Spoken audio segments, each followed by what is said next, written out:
Mūsu pēdējais šī raidījuma stāsts arī ir par taupību, un tā vien liekas, ka vārds taupīšana no politiķu mutēm drīz vien būs jāuztver kā tukšs solījumi.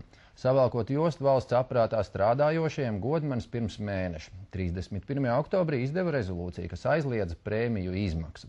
Tomēr liekas, ka dažas valsts iestādes ir atradušas radošu pieeju šai krīzes situācijai un cenšas prēmiju un ballīšu rīkošanas aizliegumu kompensēt saviem darbiniekiem ar komandējumiem. Mana kolēģe Ilze Nagla pētīja, kā šis radošais risinājums īstenots integrācijas lietu sekretariātā, kurš ar 31. decembri tiks likvidēts. Tā teikt, grābjam, ko pēdējās dienās vien varam sagrābt. Integrācijas lietu sekretariāts, kurš vada savas pastāvēšanas pēdējos mēnešus, cenšas dzīvot, tā teikt, uz pilnu klapi. Šajā prēmiju aizlieguma laikā liels akcents tiek likts uz komandējumiem, kas līdz šīs nedēļas ministru kabineta lēmumam īsti ierobežots nebija. Salīdzinoši nelielajā integrācijas lietu sekretariātā strādā 44 darbinieki, kas 2 mēnešos, oktobrī un novembrī, devušies 32 komandējumos. Ja salīdzinām ar citām iestādēm, tad, piemēram, e-lietu sekretariātā uz 82 darbiniekiem bijuši 24 komandējumi, bet Eiropas Savienības finanšu pārvaldītāja Normunda Broka birojā un viņa pakļautības 3 departamentos strādājušajiem 78 cilvēkiem 34 komandējumi. Integrācijas lietu sekretariāta darbinieku komandējumi par budžeta naudu bijuši visai interesanti.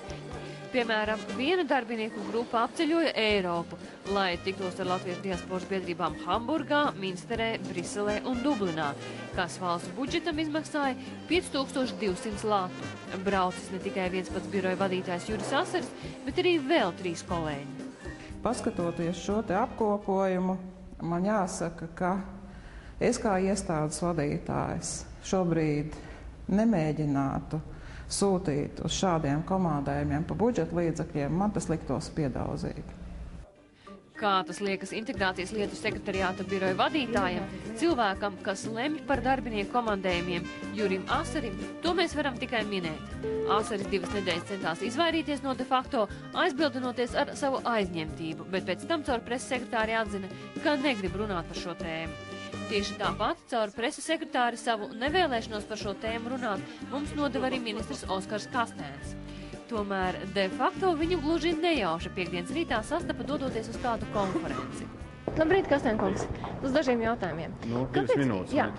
Kāpēc integrācijas lietu sekretariātā pēdējo 2 mēnešu laikā ir bijis stipri vairāk komandējumu nekā visās citās valsts iestādēs? Tas ir saistīts ar mūsu specifiku, piemēram, ar to, ka mums ir bijušas dažādas tikšanās gan Parīzē darbiniekiem, gan Briselē, bet es varu jūs nomierināt, ka tas lielākā daļa no komandējumiem ir bijusi par Eiropas Savienības vai par organizētāju valsts līdzekļiem.